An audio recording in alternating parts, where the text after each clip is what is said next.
I'm one of the founder members of WHO Private Organizations for Patient Safety, and we have a lot of techno-social publications which I'll cover in this talk. So the main reason that I was attracted to hand hygiene was really it's a classic example of a wicked problem.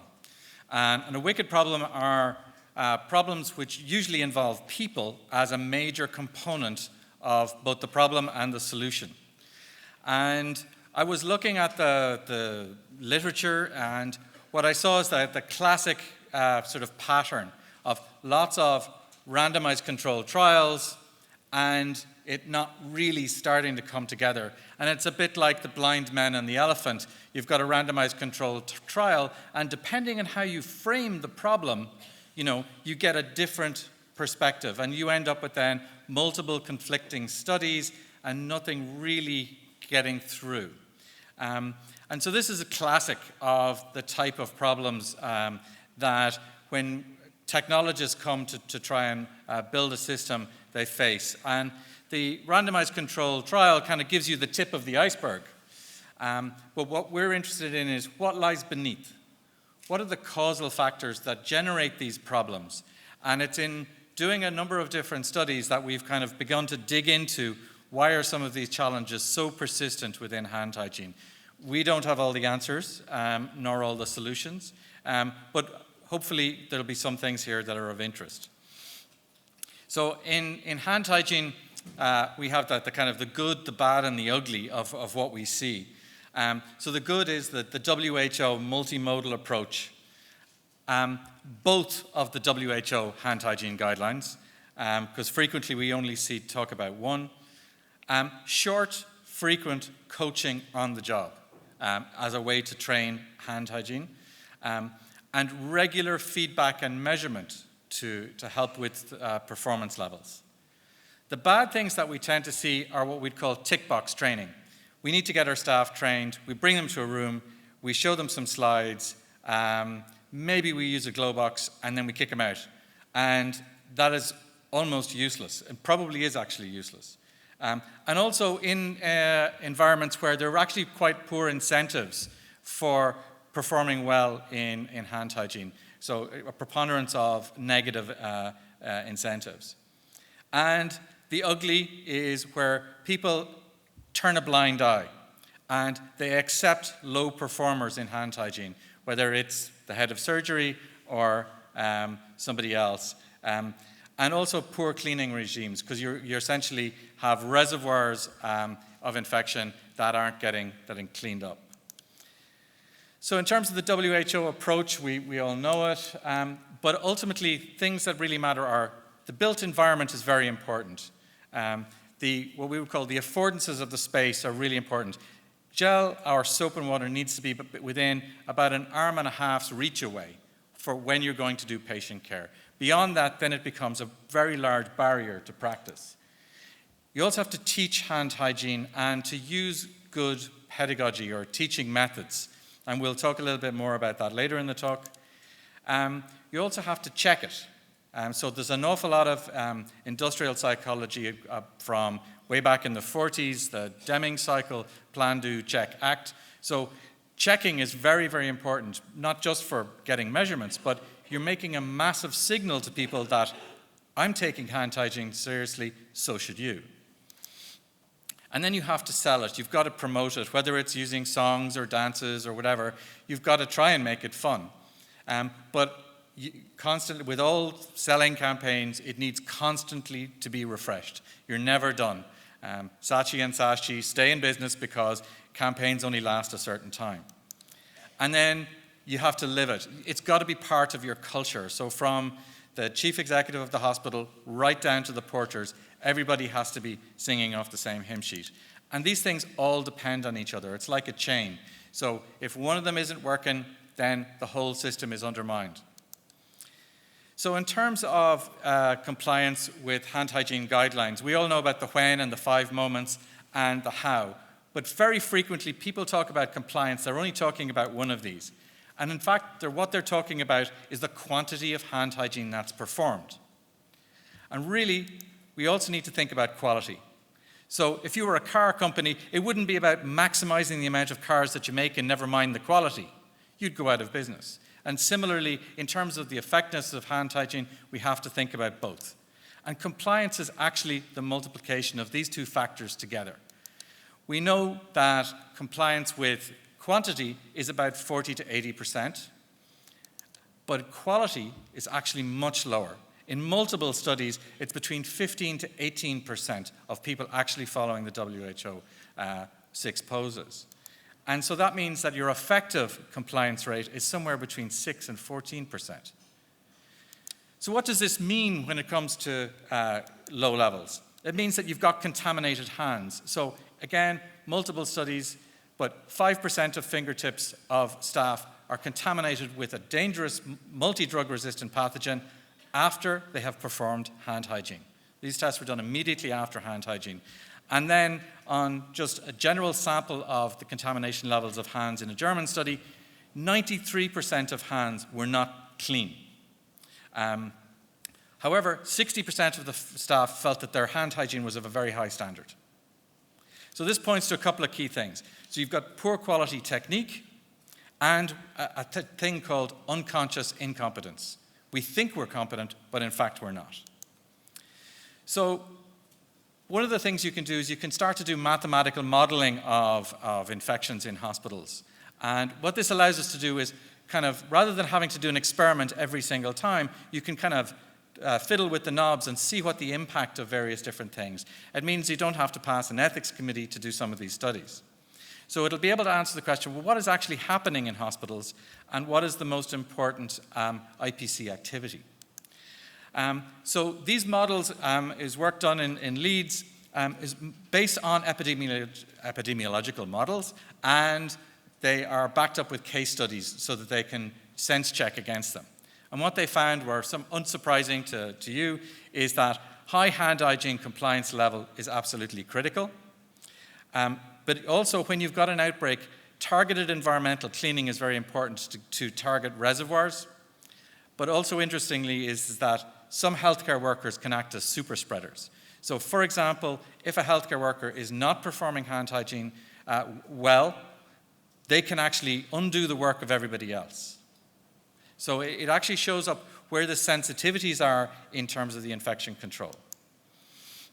So in terms of measuring compliance, we heard earlier from John Otter that direct observation has serious methodological flaws. You can counteract that by using secret shoppers.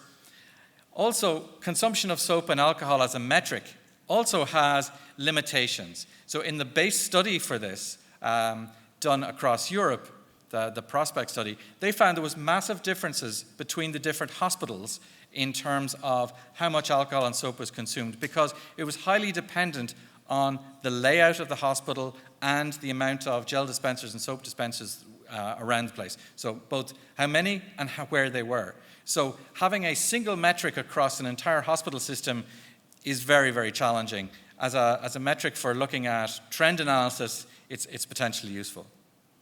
Obviously, the hard limit here is really electronic badge-based monitoring. But obviously, it's quite expensive, and it's still a technology that we're learning about. In terms of measuring quality, a lot of people are using ultraviolet light and looking at the patterns on the hands. But then the study from Jackie Riley in Glasgow showed that actually coverage isn't an indicator of bioburden reduction. So it's a proxy measure, it's just not a very good one. You can also use ATP scanners, but they have a potential false negative in the sense that what they'll do is they'll measure ATP on the hands, but the organism may be dead because they've used alcohol gel. So it works well when you're doing hand washing only. You can use video analysis, and Surewash does this, but that can either be manual or automatic. In the States, they've done some manual checking where they have the cameras being fed to some remote operators in India that had never passed GDPR. Glove juice is obviously the standard here for quality. It's the gold standard. But what you find with all of the various different technologies is what really matters is how that information is fed back to people. And real-time feedback is actually the key thing in terms of behavior change. there's no point in telling me even an hour later that I didn't do a particularly good hand hygiene event. What you need is right then and there. It becomes a teachable moment, and so that's when you should intervene. Also, we have to be very careful how we use technology, and we'll talk about this later, is whether you're going to use it as a learning tool or it's as a monitoring tool. And you have to use the technology quite differently in both of those two different aspects. Some people might argue as to whether technique is important or not. We all have seen this diagram where the bits of the hands that are missed. But what Jackie Riley's study did was show that the 6-step technique is actually appreciably better, measurably better, than the CDC's 3-step method. And she could even tell how many of the poses that people had done. That showed up in the microbiology. So in order to get that 99.9% clean, you have to do the 6-step technique because that's the standard it's measured against. That's EN 1500. So in terms of reaching the performance standards of the alcohol gels and soaps, you need to do the technique.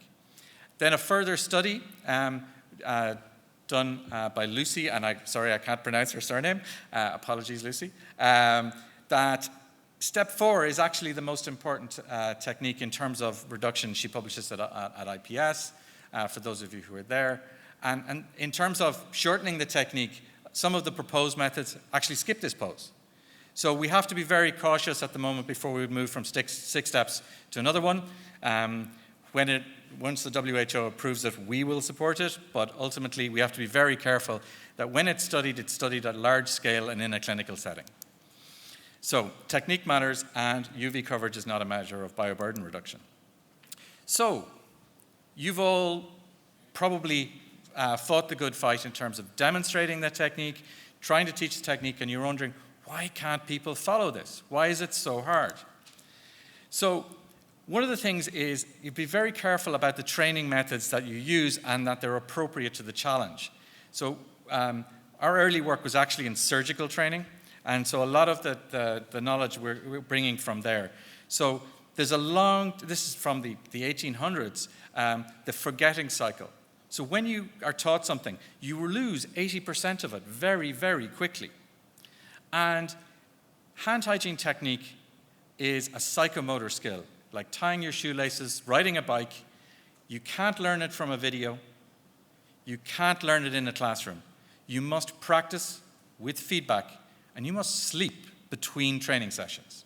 Because the way our brain works is that when we are trained in physical skill, we need to sleep in order for those patterns to become embedded in our motor cortex. So from the neuroscience, this happens over a 2-week period with daily training. But also, we want to have a standard against which we're training. So in surgery, you must train to proficiency. You're not allowed into surgery, for example, unless you can perform a surgeon's knot with both hands. Okay? So there's a standard there against which you must pass. And in working with Didier Petit in Geneva, our standard was what's called a delayed recall test. So you had to be able to demonstrate from memory with no prompts that you can perform the full 6 steps of the WHO pose. So assessment is key. So you go through demonstration, show people how to do it, and then coaching to keep giving them feedback as they learn and stop the kind of errors creeping in, and then assessment. And you can see this from the kind of the performance chart here. And this is, again, it's a universal learning thing. You can plateau very quickly if you're not getting the feedback and assessment that you need to improve. So this technique is actually called deliberate practice. It was developed by a guy called K. Anders Ericsson. And again, it's universal in terms of its application from counting to medicine tasks to pilots to you name it. It's a universal, because we're talking about really the structure of the brain.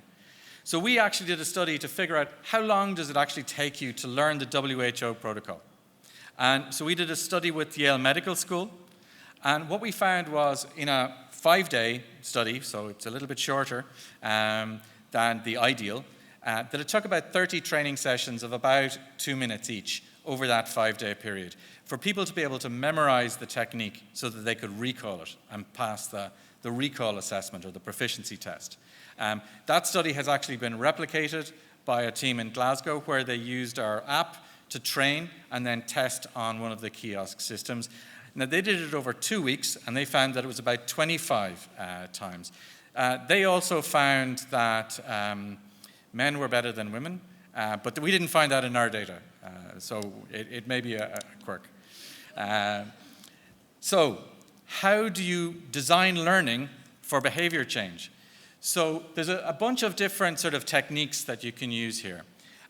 One is the 4-step learning technique, and you start off with unconscious incompetence. People don't realize that they don't know.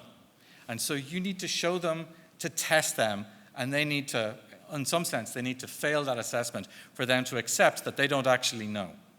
And you can use a variety of different tools for this.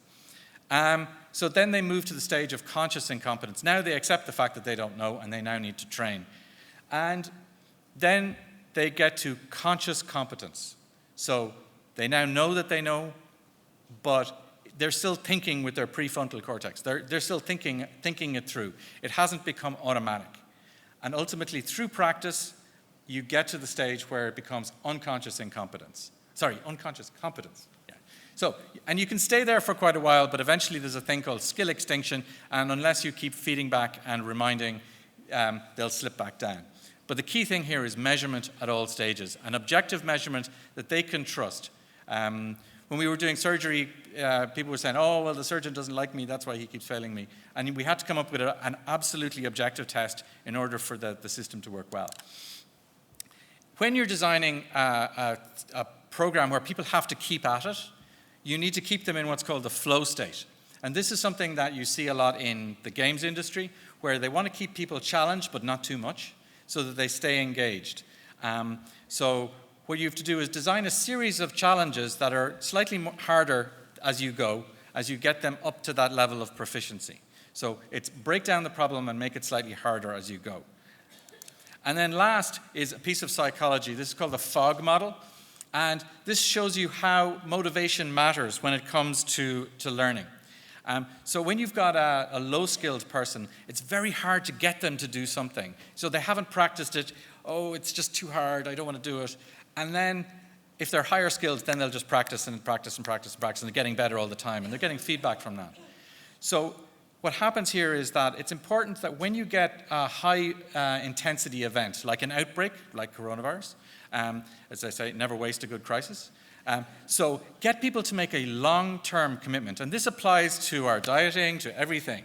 So make a long-term commitment that you can break down into short steps.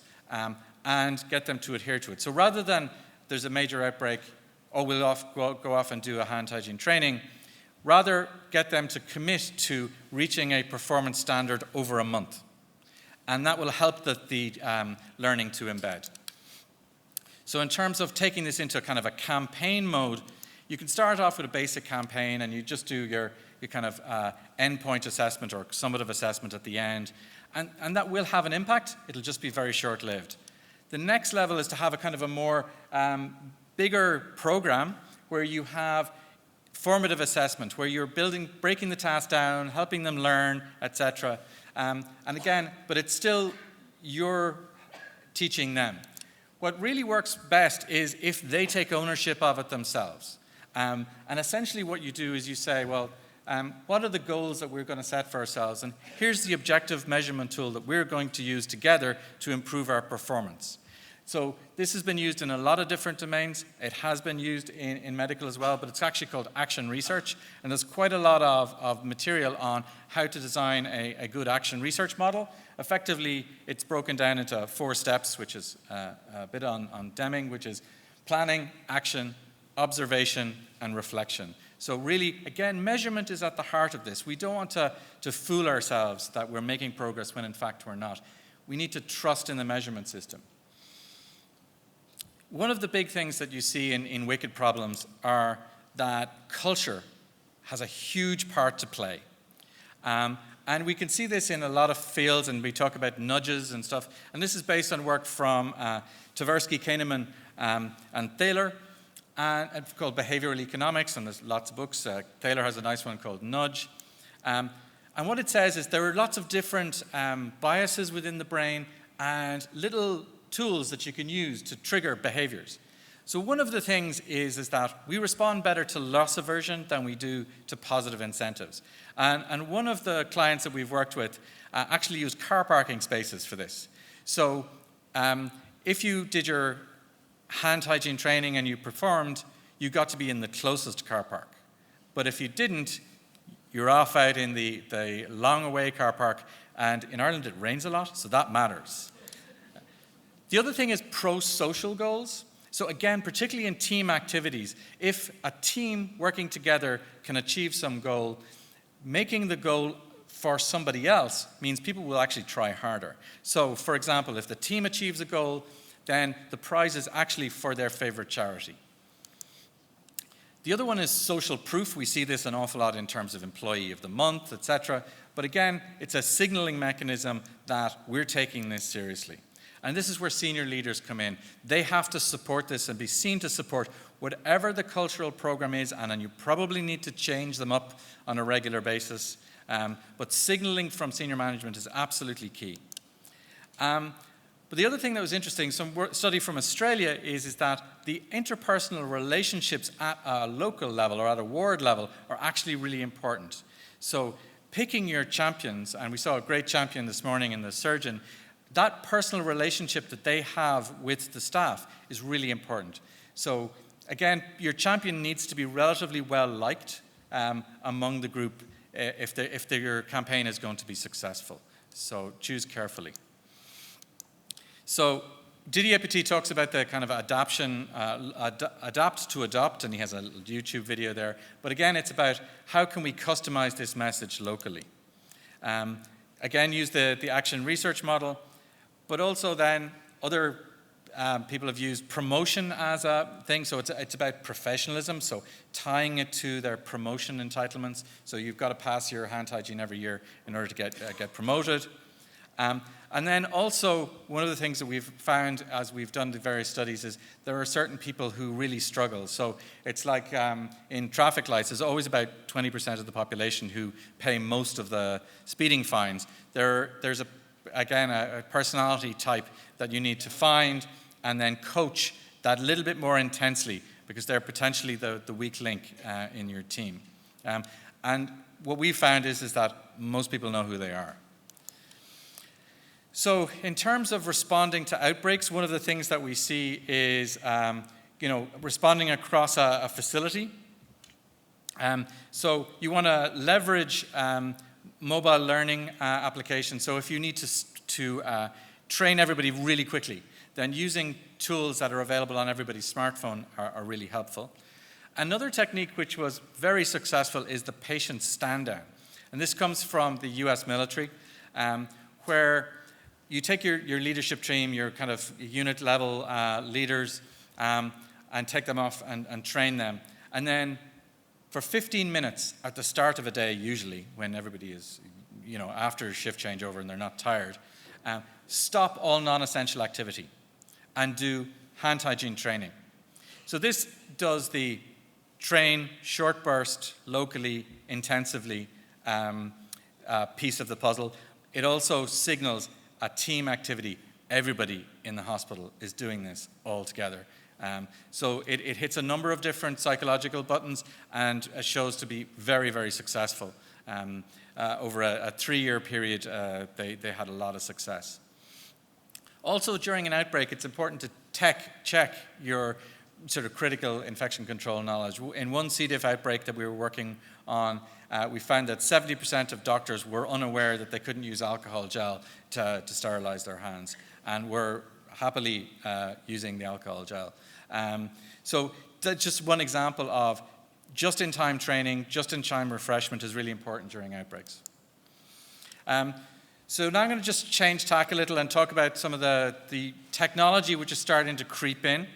So we've done a study which has recently been published where we put systems above the sink and monitored what was happening at the sinks in a hospital over a 4-month period. So this is what it looked like. We had the system here, and it had a camera pointing down at the sink, and it was watching what was going on. So as people were washing their hands, they had a little traffic light system, so they had to complete all of the 6 poses in order to pass. So it was giving them instruction all the time. And so what we found is that before the system turned on, we had a compliance level of about 15%. And during the study, it jumped. It jumped up to about 45, 50%, and the number of hand hygiene events per patient day also increased. And so we let it run, and it stayed relatively stable, but then we turned it off. And what we discovered was that the performance dropped right back down again, and actually a teeny bit below. And so we were going, well, what's going on here? So first we learned compliance is really low, and that real-time feedback is critical. However, the nurses told us the data needs to be actionable. So the high-level management data, they need to be able to act on it a bit better. And also, we discovered an effect which we later, when we analyzed the data, looked at. What happens is that people become dependent on the technology very, very quickly. Very quickly. So it's a bit like the way you use your mobile phone. You can't remember any of the numbers in there because they're all in your phone. You don't need to remember them anymore. Whereas years ago, we used to all have a list of numbers in our head. Okay? So that's an example of what's called cognitive offloading. And in talking to my neuroscience colleagues, they tell me, this is a really good thing.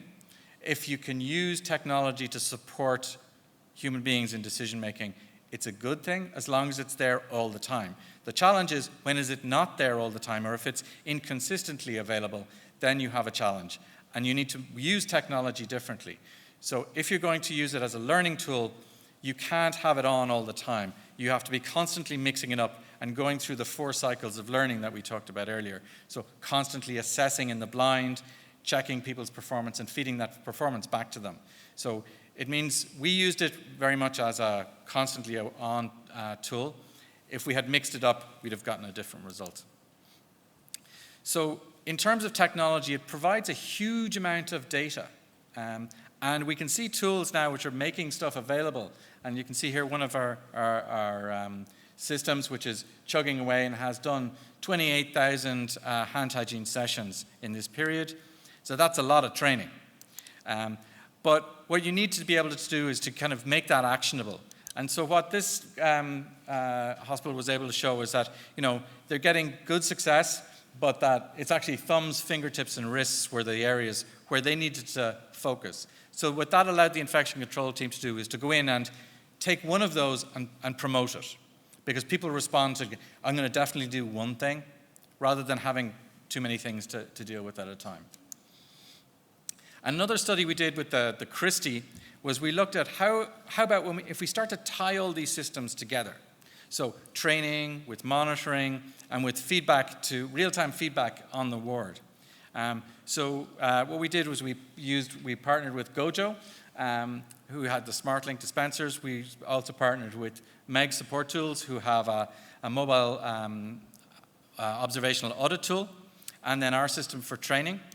And so what we learned was we obviously, again, a lot of data, but we needed to feed this back in a more actionable way. So we used a lot of kind of emojis. So we were pushing this information back out onto the wards so the staff could see it and the patients could see it. So when everything was smiley, then everything worked well. Otherwise, we had not so happy. And then we linked those immediately. So you would show the emoji, and then immediately after that would be, what you can do to help this improve? So that might be there wasn't enough gel being used, there wasn't enough hand hygiene events, or there was a whole range of different things, either more training or follow the 5 moments, because the observational data was showing that people weren't following the 5 moments. So it's constantly there to help remind people. So we delivered this back to the ward on the kiosk systems, but also as a mobile app that the nurse managers had in their hand. So what we learned in that study is that a huge percentage of the training was actually done by the patients. It being the Christie, it was an oncology ward. So they were there and they were really focused on training. And that focus is in on patients a lot. So obviously, patients, particularly oncology patients, are hugely motivated to learn infection control because they're immunosuppressed and they're going to be going home and they're in and out of hospitals all the time. And they're very worried that they're doing the wrong thing. And in discussions with infection control teams, they're going, I don't have enough resources to do my staff, let alone be training patients. So there was really, patients and families were reporting that they were underserved, if you will, by training. And then there's some studies from the US that shows that if you focus on training patients, your staff hand hygiene can improve as long as you involve the staff in that training. So local ownership is key here again. So in response to this, we actually tried to develop a tool that patients could take home with them. And we developed an app-based version of the Surewash training system. And this was the technology that Glasgow Caledonian University validated. So what you do is you take a mobile phone, you place it flat on a table, and then you perform hand hygiene above it, and the system will tell you if you're doing it correct or not. And you can go through the 5 levels of learning, so each of the stages, and then the test at the end.